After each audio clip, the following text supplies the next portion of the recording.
Hi friends, welcome to ACR knowledge hub. இன்றைக்கி நம்ம என்ன வீடியோ பார்க்க போகிறோம் அப்படின்னா, ப்ரைட் அப்படிங்கிற போயமோட அனாலிசிஸ் தான். இந்த போயம் வந்து எழுதினது யார் அப்படின்னா டாலியோ ராபிகோவிச். இவங்க வந்து ஒரு இஸ்ரேலி போயட்ஸ். இந்த போயம் வந்து நம்மளுடைய 4th செமஸ்டரில் பார்ட் 2 இங்கிலீஷில் ப்ரிஸ்கிரைப் ஆகிருக்கக்கூடிய சிலபஸ் தான். இந்த போயமில் வந்து டாலியோ ராபிகோவிச் ஹியூமன் பீயிங்ஸையும் ஒரு ராக்கையும் கம்பேர் பண்ணுறாங்க. அதாவது ப்ரைடை வச்சு இந்த ரெண்டையும் வந்து கம்பேர் பண்ணுறாங்க. அதில் கம்பேரிசன் இருக்குது அண்ட் மெட்டாஃபர் யூஸ் பண்ணியிருக்கிறாங்க. And she is also personifying the rock. அந்த ராக்கை வந்து ஒரு பர்சனுடைய கேரக்டர்ஸ் எல்லாம் அதுக்கு கொடுத்து ஒரு பெர்சானிஃபிகேஷனும் யூஸ் பண்ணியிருக்கிறாங்க. ஸோ இந்த போயமை பார்த்தீங்கன்னா ரொம்ப சின்ன போயம் தான், but it is having a very big content within it. Let us see the summary of this poem.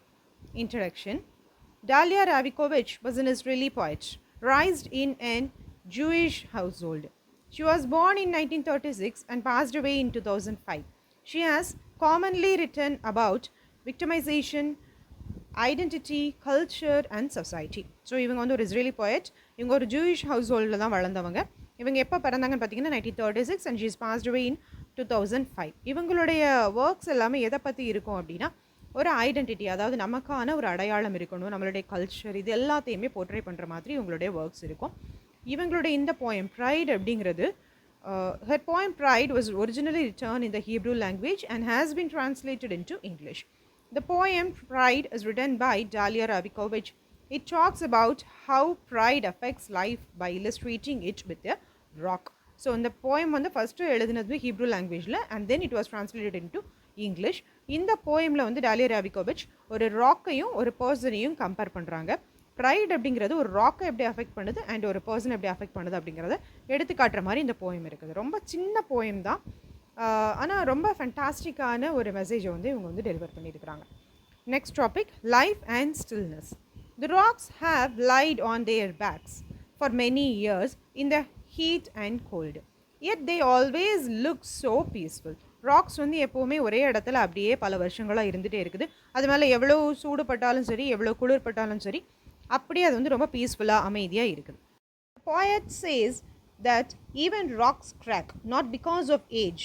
The rocks don't move and so the cracks stay hidden. And the poet calls it a kind of pride. The poet வந்து சொல்கிறாரு, rocks வந்து ராக்லேயும் அந்த கீறல்கள் இருக்க தான் செய்யும். அந்த கீறல்கள் வந்து வயதினால் உருவானது கிடையாது. ராக் வந்து மூவ் பண்ணாததுனால அதுக்குள்ளே இருக்கக்கூடிய அந்த கிராக்ஸ் வந்து நமக்கு தெரியாமலே இருக்குது. அண்ட் இதுதான் ஒரு விதமான ப்ரைட். இது அதனுடைய பெருமை. அதனுடைய உள்ளே இருக்கக்கூடிய என்ன காயங்கள் இருந்தாலும் கிராக்கை வந்து வெளிக்காட்டாமல் இருக்கிறது தான் அதனுடைய பெருமை அப்படின்னு சொல்கிறாரு. She then states that years pass over them. Through this time, moss flourish on them, seaweed moves around them, sea pushes it through and it rolls back again to land, yet the rocks seem motionless. So இவ்வளோ பல வருஷங்களும் அந்த பாறை வந்து அசையாமலே இருக்குது. அந்த பாறை மேலே பாசிகள் படருது அண்ட் சீவீடெல்லாம் அது மேலே மூவ் பண்ணி போகுது. கடல் அலை வந்து அது மேலே மோதுது, அது திரும்பவும் போகுது. இப்படி என்ன நடந்தாலும் சரி அந்த பாறை அசையாமலே இருக்குது. When the seal rubbed up against the rock was not able to handle it and broke completely with an open wound. The poet concludes the poem by stating that when rock break, it happens by surprise. So இவ்வளோத்தையும் தாங்கின அந்த பாறை லேசாக ஒரு seal அப்படிங்கிற creature வந்து அதை அப்படியே க்ராஸ் பண்ணி லைட்டாக உரசிட்டு போகும்போது டக்குன்னு நொறுங்கிடுது, உடஞ்சி போயிடுது. அதுக்குள்ளே இருக்கக்கூடிய அந்த ஊண்டு அப்படியே வெளியே தெரியுது. அப்போ இந்த போயட் இதோட கன்க்ளூட் பண்ணுறாங்க அப்படின்னா, ராக் வந்து பிரேக் ஆகிறது திடீர்னு நடக்கக்கூடிய ஒரு சர்ப்ரைஸாக நடக்கக்கூடிய ஒரு ஈவெண்ட் தான் அப்படின்னு சொல்லி முடிக்கிறாங்க. Cracks and inner pain. The poem explains how some people, though seems to be tough as a rock, go through emotional and psychological burdens.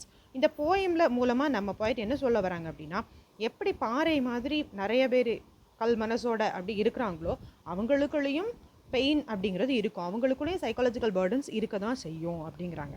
Here the crack means the hidden inner pain which would not be known outwardly but will be known as time passes by. So இங்கே இருக்கக்கூடிய அந்த crack, அந்த பாறையில் இருக்கக்கூடிய crack மாதிரி மனுஷங்கள்கிட்டையும் சில கீறல்கள் உள்ளே இருக்குது. அது வந்து வெளியே தெரியாது. காலங்கள் போக போக அது வந்து வெளியே தெரிய ஆரம்பிக்கும் அப்படிங்கிறாரு. Hence people who may appear to be unbroken can even break out when feelings like pride and anger are unmanageable. Hence the poem tells that every being has limits of all feelings and when it is uncontrollable it might lead to wounds. இதே மாதிரி தான் மக்களும். சில மக்கள் வந்து ரொம்ப அன்ப்ரோக்கனாக ரொம்ப ஸ்ட்ராங்காக இருக்கிற மாதிரி தெரிவாங்க. ஆனால் அவங்களுக்குள்ளே இருக்கக்கூடிய அந்த பெருமையும் ஆங்கரையும் எப்போ அவங்களால வந்து மேனேஜ் பண்ண முடியலையோ அப்போ அப்படியே அவங்க வந்து பஸ்ட் அவுட் ஆயிடுவாங்க. அவங்களுடைய கோபங்கள் வந்து வெளியே வரும். அவங்களுடைய ஃபீலிங்ஸை வந்து அவங்க கண்ட்ரோல் பண்ண முடியாமல் இருக்கும்போது அவங்க வந்து வெளிக்காட்டுவாங்க. அது வந்து பல காயங்களாக வெளியே தென்படும் அப்படின்னு சொல்கிறார். Next, what are the poetic devices used in this poem? The poet has used many poetic devices like analogy, personification and metaphor. இந்த மூணு poetic devices யூஸ் பண்ணியிருக்கிறாங்க. Analogy means comparing two things. அதாவது இதில் அந்த ராக்கையும் நம்ம மனுஷங்களையும் சேம் கேரக்டரிஸ்டிக்ஸோட கம்பேர் பண்ணியிருக்கிறாங்க. And personification to the rock, she has given the characteristics of the person. And then metaphor. Metaphor means ரெண்டையும் compare பண்ணுறாங்க without the word like as இந்த மாதிரி எதுவும் யூஸ் பண்ணாமல் கம்பேர் பண்ணியிருக்கிறாங்க. Rabikovich uses an analogy for the overall poem. Throughout the poem analogy இருக்குது. By comparing rocks to people. Rabikovich personifies the rock to show the similarity between rocks and people. So rock வந்து personify பண்ணியிருக்கிறாங்க. And how two things are so different and so similar. She uses metaphors such as the rock has an open wound. So இதில் இருக்க metaphor என்னென்னு பாருங்கள். The rock has an open wound. அதாவது ராக்கு கிட்ட எப்படி உடஞ்சி போகுதோ அதே மாதிரி மனுஷங்களும் ஒரு காயத்தோட உடஞ்சி போயிடுறாங்க அப்படின்னு சொல்கிறாங்க. Comparing the rocks crack to an open wound showing the similarities between humans and rocks. So அந்த ராக்கில் இருக்கக்கூடிய காயத்தை சொல்கிற மாதிரி ஹியூமன்ஸில் இருக்கக்கூடிய காயத்தை சொல்கிறாங்க. இது ஒரு விதமான metaphor. Conclusion. The rocks symbolise humans. The metaphor extends to human emotions and resilience. இந்த ராக்ஸை ஹியூமன் கூட சிம்பாலைஸ் பண்ணியிருக்கிறாங்க. அண்ட் மெட்டாஃபர் வந்து எந்த அளவுக்கு போகுது அப்படின்னா நம்மளுடைய ஹியூமன் இமோஷன்ஸையும் நம்மளுடைய ரெசிலியன்ஸையும் நம்ம வந்து எப்படி ஒரு ஸ்ட்ரகிள்ஸ் வரும்போது வித்ஸ்டாண்ட் பண்ணுறோமோ இது எல்லாத்தையும் எடுத்து காட்டுற மாதிரி இந்த மெட்டாஃபர் இருக்குது. Like the rocks people can endure challenges for long periods appearing strong and unaffected. The cracks, whether in rocks or in people, are not immediately visible but are inevitable over time. So rocks எப்படி தாங்கிக்கிறதோ challenges எல்லாம் அதே மாதிரி மக்களும் வந்து ஒரு குறிப்பிட்ட period வரைக்கும் தாங்கிக்குவாங்க. ஆனால் அதுவரை தாங்க முடியாத நேரத்தில் வந்து எப்போ எப்போ அந்த பாறை வந்து உடைஞ்சு சிதறதோ அதே மாதிரி மக்களும் உடைஞ்சிருவாங்க அப்படிங்கிறாங்க. Many people can not handle even a small hardship in their life due to their pride. சில மக்கள் இருக்கிறாங்க அவங்க வந்து ஒரு சின்ன ஹடல்ஸ் சின்ன கஷ்டத்தை கூட தாங்கிக்கிட மாட்டாங்க பிகாஸ் ஆஃப் தேர் ப்ரைட். அதாவது அவங்களுடைய பெருமையினால் சின்ன கஷ்டம் வந்தால் கூட அவங்களால தாங்கிக்க முடியாது அப்படின்னு சொல்லி இந்த போயமை முடிக்கிறாங்க. In my point of view I am telling you that ஒரு பெருமை அப்படிங்கிறது வந்து நல்லதும் இருக்குது அதில் கெட்டதும் இருக்குது. ஒரு குறிப்பிட்ட அளவுக்கு நம்ம வந்து நம்ம நல்லா தான் பண்ணுறோம் அப்படின்னு நம்ம பெருமைப்பட்டுக்கிட்டோம் அப்படின்னா அது ஓகே. அதுவே பெரிய கர்வத்தோட நான் தான் பெஸ்ட் அப்படின்னு நம்ம நினைக்கிறோம் அப்படின்னா அது வந்து நமக்கு கெடுதலில் தான் முடியும். So this is what my perspective. Hope you all enjoyed the essay and go through the poem also. இந்த போயம் லைன்ஸ் எல்லாமே ரொம்ப நல்லா இருக்குது. Just go through it for at least one time and make use of this essay.